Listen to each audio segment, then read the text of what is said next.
Hello साथियों, नमस्कार, good evening. आप सभी का बहुत बहुत स्वागत है आपके अपने channel triple C wifi study पर। आज की इस क्लास में 35 प्रश्नों को हमने शामिल किया है और ये सभी प्रश्न आपके होने वाले ट्रिपल सी एग्जाम के लिए काफ़ी इंपॉर्टेंट हैं। सो आप सभी इस क्लास को लास्ट तक अवश्य देखें और जो भी बच्चे क्लास में लाइव आ चुके हैं आप सभी सेशन को एक बार शेयर अवश्य करें ताकि और भी बच्चे इस क्लास को ज्वाइन कर पाएँ। ठीक है। और आज का ये क्लास नंबर 9 है। इससे पहले हमने 8 क्लास आप सबको ट्रिपल सी मई जून एग्जाम की सीरीज में कराए हैं। अगर आपने वो क्लास नहीं देखे हैं तो आप चैनल की प्लेलिस्ट में जाकर देख सकते हैं। और जिन बच्चों का ट्रिपल सी का एग्जाम जुलाई 2025 में होने वाला है तो आप सभी हमारे triple C wifi study mobile app पर जाकर पेड कोर्स को ले सकते हैं। और इस बैच में आप जब भी इसको बाय करें तो ट्रिपल सी 10 कूपन आपको अप्लाई करना है। जैसे ही ट्रिपल सी 10 अप्लाई करते हैं तो एक्स्ट्रा डिस्काउंट यहाँ पर आपको मिल जाएगा। इसमें आपकी सुबह 7 बजे क्लास होती है और एक 5:30 PM पर होती है। मंडे टू फ्राइडे क्लास आपकी चलती है। और जो साथी अपना एग्जाम का फॉर्म 18 मई तक भर देंगे उनका पेपर जून में होगा। और जून बैच के लिए आप फतेह बैच 6.0 ज्वाइन कर सकते हैं। इसमें भी ट्रिपल सी 10 कूपन अप्लाई करना है ताकि आपको मैक्सिमम डिस्काउंट मिल पाए। और यह एक कंप्लीट बैच है जिसमें शाम को 6 बजे लाइव क्लास होती है और एक सुबह 6 बजे आपकी रिकॉर्डेड क्लास आती है। बैच आप triple C wifi study mobile application के माध्यम से ज्वाइन कर सकते हैं। साथ ही साथ हमारी वेबसाइट TRIPPLECWIFI.com की वेबसाइट पर जाकर भी आप ज्वाइन कर सकते हैं। आज का सबसे पहला प्रश्न है विच इज फास्टर, रैम और हार्ड डिस्क? कौन सी तेज है, कौन सी फास्टर है, कौन सी तेज है, इसका सही जवाब दीजिएगा। तो रैम और हार्ड डिस्क में कौन फास्ट है ये आपसे पूछा है। तो इसका सही जवाब क्या हो जाएगा? ऑप्शन यहां पर पहला होगा रैम। कौन सी फास्ट है इसमें? रैम आपकी तेज है, फास्ट है। रैम का मतलब होता है रैंडम एक्सेस मेमोरी। और रैम एक प्राइमरी मेमोरी है। कैसी मेमोरी है? एक प्राइमरी मेमोरी है। जबकि हार्ड डिस्क आपकी एक सेकेंडरी मेमोरी है। ठीक है। सेकेंड प्रश्न का आंसर दो। पूछा है बायोस को स्टोर करने के लिए किस प्रकार की मेमोरी का उपयोग किया जाता है? बायोस को स्टोर करने के लिए किस प्रकार की मेमोरी का इस्तेमाल किया जाता है? ठीक है। बायोस कहां पर स्टोर होता है, किस प्रकार की मेमोरी में बायोस को स्टोर किया जाता है? बायोस के बारे में भी आपको बता चुके हैं। बेसिक इनपुट आउटपुट सिस्टम होता है। तो ये बायोस कहां पर स्टोर होता है? ये रोम चिप के अंदर होता है। कहां पर होता है? रोम के अंदर होता है। और इस बायोस को और किस नाम से जानते हैं? इसको फर्मवेयर भी कहते हैं। ठीक है, फर्मवेयर कहते हैं। ये पहले से इंस्टॉल होता है, प्री इंस्टॉल्ड होता है बायोस जो है आपके रोम के अंदर। ठीक है। और रोम का मतलब क्या होता है? रोम का मतलब होता है रीड ओनली मेमोरी। ठीक है, ये आपका रोम का फुल फॉर्म है। अगला सवाल है cache memory is located between. Cache memory जो है वो स्थित होती है। अब कैश मेमोरी कहाँ पर स्थित होती है? कैश मेमोरी कहाँ पर स्थित होती है? ऑप्शन है सीपीयू और रैम के बीच में, हार्ड डिस्क और रैम के बीच में, मॉनिटर और सीपीयू के बीच में, या नन ऑफ दीज। तो जो आपकी कैश मेमोरी है ये कैश मेमोरी कहाँ पर स्टोर होती है, कहाँ पर होती है, इसका आंसर दो। तो इसका सही जवाब है ऑप्शन पहला। देखिए, प्रोसेसर यानी सीपीयू और रैम के बीच में एक मेमोरी होती है जो कि आपकी कौन सी मेमोरी है? कैश मेमोरी है। ठीक है।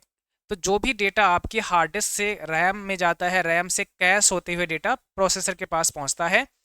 कैश मेमोरी क्या करता है? अपने पास एक कॉपी स्टोर कर लेता है। जो डेटा प्राइमरी मेमोरी से प्रोसेसर के पास पहुंचा उसकी एक कॉपी कैश मेमोरी अपने पास स्टोर कर लेती है। ठीक है। तो कई बार पूछते हैं कि किस मेमोरी को एक्सेस करना जल्दी एक्सेस कर सकता है आपका प्रोसेसर? तो वो है कैश मेमोरी। कैश को जल्दी एक्सेस कर सकता है। क्यों? क्योंकि कैश मेमोरी जो है ना प्रोसेसर के पास होती है, नज़दीक होती है। और कैश भी आपकी 3 प्रकार की है। L1 कैश तो प्रोसेसर में ही होती है। L1 cash, L2 cash, L3 cash, 3 प्रकार की कैश मेमोरी होती हैं। अगला सवाल है डबल ईपी रोम का पूरा नाम क्या है, फुल फॉर्म क्या है? आपको डबल ईपी रोम का फुल फॉर्म बताना है, पूरा नाम बताना है। जो क्लास में अभी भी प्रेजेंट हुए हैं भाई आप लोग क्लास को शेयर भी कर दो। लाइक नहीं किया है तो आप लाइक कर दो। और जिन बच्चों ने चैनल को सब्सक्राइब नहीं किया है आप लोग सब्सक्राइब करके बेल आइकन भी दबा लीजिएगा। Electrically erasable programmable read only memory होता है। देखिए जो आपका रोम होता है, ठीक है, इसके तीन मुख्य टाइप हैं। एक आपका पी रोम है, इसको बोलते हैं प्रोग्रामेबल रीड ओनली मेमोरी। एक होता है ईपी रोम, इसको बोलते हैं erasable programmable read only memory. एक होता है डबल ईपी रोम, इसको बोलते हैं electrically erasable programmable read only memory. ठीक है, तो रोम जो है ना, ये आपका पी रोम जो है, इसको एक बार प्रोग्राम किया जा सकता है। एक बार आप प्रोग्राम कर देते हैं, उसके बाद फिर आप इसको अगेन प्रोग्राम नहीं कर पाएंगे। तो प्रोग्रामेबल रीड ओनली मेमोरी है, केवल आप इसको जो है प्रोग्राम कर देंगे तो रीड कर पाएंगे। फिर आपका एक ईपी रोम होता है, इसको बोलते हैं erasable programmable read only memory. इसको क्या कर सकते हैं, इरेज भी कर सकते हैं, बट इस मेमोरी का डेटा इरेज करने के लिए किसकी आवश्यकता होती है, अल्ट्रा वायलेट रेज की आवश्यकता होती है। अल्ट्रा वायलेट रेज के माध्यम से, परावैंगनिक किरणों के माध्यम से ही इसके डेटा को मिटाया जा सकता है। पर एक होता है इलेक्ट्रिकली इरेजेबल, यानी इसको हम विद्युत के माध्यम से मिटा सकते हैं। ठीक है, इलेक्ट्रिक के माध्यम से इसको हम इरेज कर सकते हैं। तो ये आपका जो है इलेक्ट्रिक के माध्यम से इरेज की जा सकती है। ठीक है, तो ये तीनों के आपको फुल फॉर्म भी याद रखना है। अगला सवाल है, प्राइमरी मेमोरी को और क्या कहा जाता है? प्राइमरी मेमोरी को और किस नाम से जानते हैं? आंसर दो। प्राइमरी मेमोरी को और किस नाम से जानते हैं? Secondary, main memory, cache memory, virtual memory. तो इसको और किस नाम से जानते हैं? मेन मेमोरी के नाम से जानते हैं। आप इसको प्राइमरी मेमोरी बोल लो, मेन मेमोरी भी कह सकते हो, तो ऑप्शन बी हो जाएगा। इनमें से कौन नॉन वोलाटाइल मेमोरी है? इसमें से कौन एक नॉन वोलाटाइल मेमोरी का उदाहरण है? ठीक है, आपको क्या बताना है, कौन सा एक नॉन वोलाटाइल मेमोरी का उदाहरण है? तो सही जवाब दीजिएगा। अगर हम नॉन वोलेटाइल की बात करें तो यहां पर आपका हो जाएगा ऑप्शन सी, रोम आपका हो जाएगा। रोम कैसा है? एक नॉन वोलेटाइल मेमोरी का एग्जाम्पल है, यानी एक स्थायी मेमोरी का एग्जाम्पल है। आप कह सकते हैं परमानेंट मेमोरी का एग्जाम्पल है। ठीक है, जो भी डेटा होगा इसमें हमेशा हमेशा के लिए सेव रहेगा। सीपीयू द्वारा सीधे एक्सेस की जाने वाली मेमोरी कौन सी है? ऐसी कौन सी मेमोरी है जिसको सीपीयू सीधे एक्सेस करता है? सीपीयू द्वारा सीधे एक्सेस की जाने वाली मेमोरी कौन सी है? तो यहां पर आपका रैम हो जाएगा, रोम हो जाएगा, कैश हो जाएगा, एचडीडी हो जाएगा। इसमें आपका सही जवाब है सीपीयू द्वारा सीधे एक्सेस की जाने वाली मेमोरी, आपका ऑप्शन सी हो जाएगा, कैश मेमोरी। ठीक है, करेक्ट आंसर यहां पर हो जाएगा कैश मेमोरी। चलिए आगे बढ़ते हैं, अगले क्वेश्चन का आंसर आपको देना है। और यहाँ पर आपसे पूछा गया है क्यूआर कोड स्टैंड फॉर, यानी क्यूआर कोड का फुल फॉर्म क्या होता है? ठीक है, आपको क्यूआर कोड का फुल फॉर्म बताना है, पूरा नाम बताना है, क्या होगा? क्यूआर कोड का फुल फॉर्म होता है क्विक रिस्पॉन्स कोड। क्या होता है? क्विक रिस्पॉन्स कोड होता है। फर्स्ट ऑप्शन हो जाएगा करेक्ट, क्विक रिस्पॉन्स कोड होता है क्यूआर का फुल फॉर्म। अगला सवाल है, निम्न में से कौन डिजिटल वॉलेट की विशेषता नहीं है? कौन डिजिटल वॉलेट की विशेषता नहीं है? ठीक है, तो डिजिटल वॉलेट की विशेषता कौन सा नहीं है? आंसर दीजिएगा। देखो कल से हमने पीडीएफ जो है ना अपने ऐप पर भी डालना शुरू कर दिए हैं। आप लोग जब हमारा ट्रिपल सी वाईफाई स्टडी का मोबाइल ऐप ओपन करेंगे तो वहाँ पर एक ऑप्शन मिलेगा आपको, फ्री नोट्स, नोट्स या पीडीएफ के नाम से है, ऐसे फ्री नोट्स। पेड कोर्स के नीचे आप देखोगे तो फ्री नोट्स मिलेगा। आप इस पर जैसे क्लिक करोगे तो क्लिक करते ही आपको क्या मिलेगा? क्लास नोट्स मिलेगा। और क्लास नोट्स के अंदर आप देखोगे बारी बारी से डे बाई डे जो क्लास होती हैं उनके पीडीएफ रहेंगे और डेट वाइज रहेंगे। जैसे आप देखोगे 17/5 का दिख रहा होगा आपको, आज का आपको 17/5 को जो मॉर्निंग में कराई थी रिवीजन क्लास वो दिख रहा होगा। 17/5 की एक और आज हम जो शाम को भी करा रहे हैं इसका भी पीडीएफ आपको दिख जाएगा, फ्री नोट्स के अंदर आप देखेंगे। ठीक है, तो triple C wifi study mobile app के माध्यम से भी आप पीडीएफ ले सकते हैं, बाकी हमारी वेबसाइट से भी डाउनलोड कर सकते हैं। ऐप प्ले स्टोर पर है, आप इसको डाउनलोड करके इंस्टॉल कर सकते हैं। यहाँ पर डिजिटल वॉलेट की विशेषता क्या है? Physical card, QR payment, bill payment, mobile recharge. अब कौन सी विशेषता नहीं है?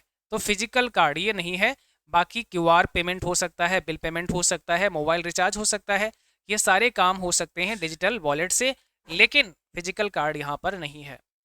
जनधन खाता खोलने के लिए न्यूनतम राशि कितनी होनी चाहिए, कम से कम कितनी राशि होनी चाहिए जनधन खाता को ओपन करने के लिए। ठीक है, जनधन खाता खोलने के लिए न्यूनतम राशि कितनी होनी चाहिए? तो भाई जीरो बैलेंस से खाता ओपन हो सकता है, जीरो बैलेंस, कोई राशि की आवश्यकता नहीं है। आपका सही जवाब हो जाएगा C option. Bhim app is based on which technology? Bhim app किस तकनीक पर आधारित है? RTGS, UPI, NEFT, IMPS. तो भीम ऐप किस तकनीक पर आधारित है? आंसर दीजिए, सभी बच्चे आंसर देंगे। और जिन बच्चों ने अभी तक चैनल को सब्सक्राइब नहीं किया है, आप लोग सब्सक्राइब करके बेल आइकन भी दबा लीजिएगा ताकि क्लास की नोटिफिकेशन आप तक पहुंचती रहे। यहाँ पर हो जाएगा यूपीआई। भीम ऐप किस टेक्निक पर बेस्ड है? यूपीआई टेक्निक पर बेस्ड है, ऑप्शन बी हो जाएगा। इनमें से कौन डिजिटल वित्तीय सेवा नहीं है? कौन सा डिजिटल वित्तीय सेवा नहीं है? आंसर दीजिएगा, कौन सा डिजिटल वित्तीय सेवा नहीं है? करेक्ट आंसर बताइए यहाँ पे क्या होगा।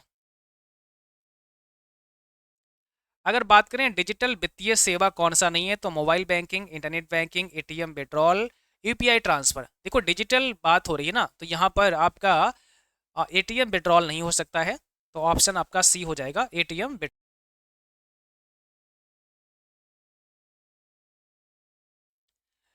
चलिए अगला क्वेश्चन देखिएगा, और यहाँ पर आपसे पूछा है रुपे कार्ड किस संस्था ने शुरू किया था?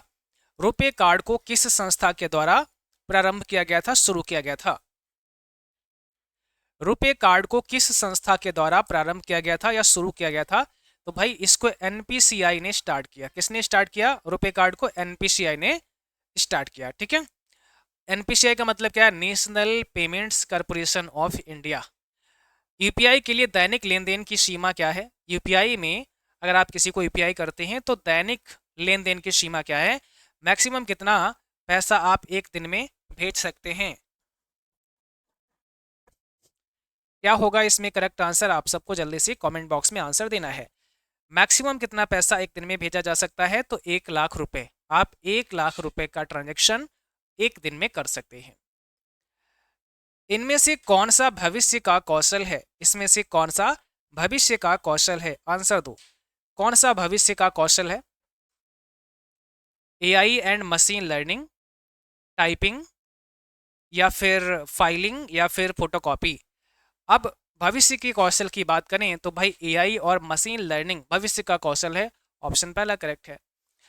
डेटा विश्लेषण से कौन सा कौशल संबंधित है? भाई यहां पर देखिए कौन सा कौशल डेटा विश्लेषण से संबंधित है। ठीक है, डेटा विश्लेषण से संबंधित कौन सा कौशल है? आंसर दीजिएगा, इसका सही जवाब क्या है?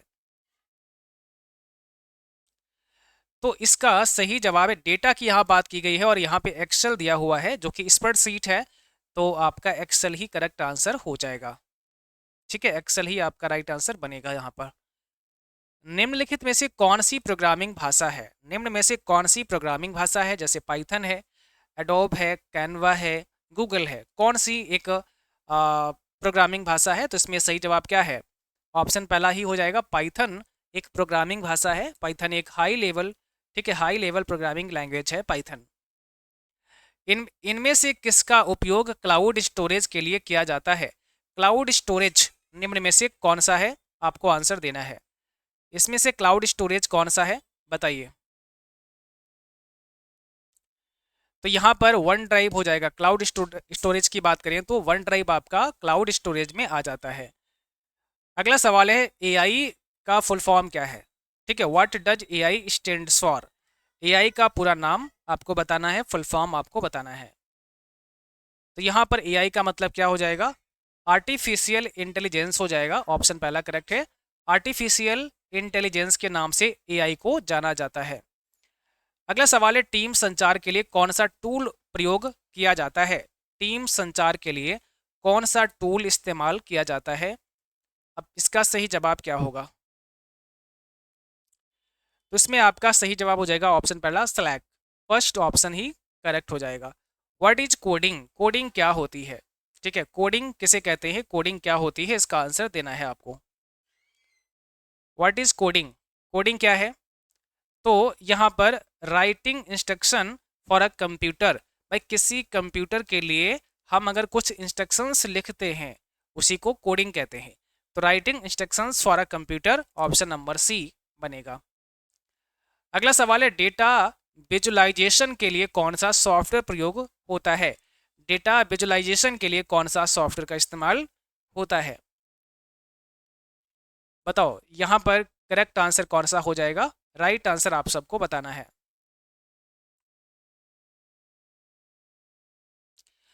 तो इसमें आपका सही जवाब है ऑप्शन पहला, टेबल एयू, ऑप्शन फर्स्ट ही करेक्ट है।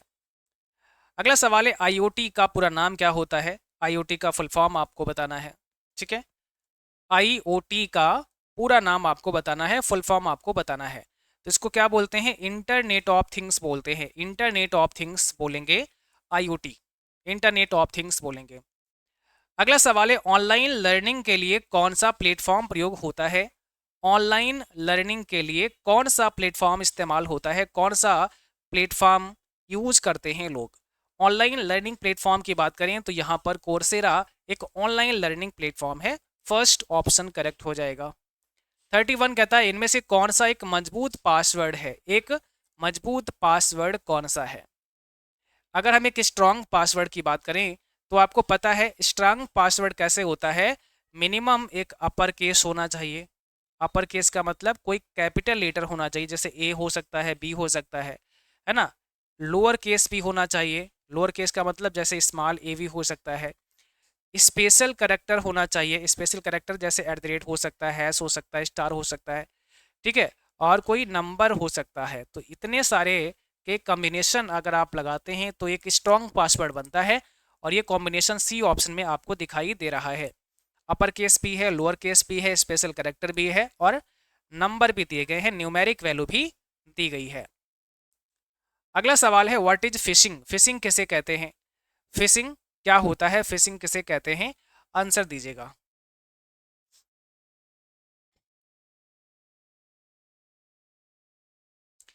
फिशिंग किसे कहते हैं, तो यहाँ पर सही जवाब क्या है, ऑप्शन बी है, stealing data bye fake emails. देखिए फेक ईमेल्स के द्वारा डेटा को चुराना, डेटा को स्टील करना ही फिशिंग कहलाता है। तो ऑप्शन कौन सा करेक्ट है, बी करेक्ट है। फायरवॉल का उपयोग किस लिए किया जाता है, फायरवॉल का इस्तेमाल किस लिए करते हैं, फायरवॉल का यूज किस लिए होता है।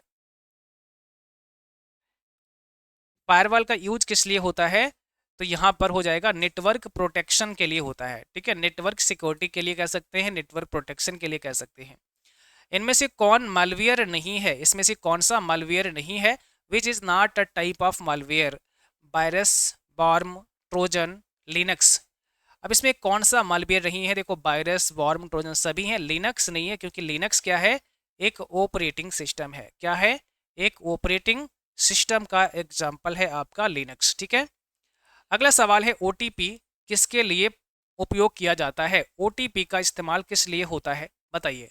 ओटीपी पासवर्ड रिसेट करने के लिए, इंटरनेट बैंकिंग में इसका यूज होता है, वेरिफिकेशन में इसका यूज होता है, या फिर ऑल ऑफ द अबव हो जाएगा। तो यहाँ पर ऑल ऑफ द अबव ही होगा, ठीक है, डी ऑप्शन आपका राइट होगा। तो आज का सेशन बस यहीं पर समाप्त करेंगे, और इस क्लास का पीडीएफ भी जैसा हमने कहा आप CCC wifi study mobile app पर जाकर फ्री पीडीएफ या फ्री नोट्स का एक ऑप्शन है, वहाँ पे क्लिक करके क्लास नोट्स से आज वाला पीडीएफ नोटेशन के साथ में डाउनलोड कर सकते हैं और अच्छे से रिवाइज कर सकते हैं। बाकी ये आपको वेबसाइट पर भी मिल जाएगा, और वेबसाइट पर ढेर सारे मॉक टेस्ट भी अवेलेबल हैं जिनको आप सबको बारी बारी से लगाना है। बाकी जो साथी अपना एग्ज़ाम जुलाई में देंगे या जून में देंगे, तो आप सभी जब भी बैच ज्वाइन करें आपको CCC10 कूपन अवश्य लगाना है, ताकि मैक्सिमम डिस्काउंट भी आपको मिल सके। CCC10 आपस में मिलाकर लगाइएगा। कोई समस्या आती है तो आप हमें व्हाट्सएप कर सकते हैं, व्हाट्सएप नंबर यहाँ पर दिया हुआ है 9452299436 पर। Thank you so much.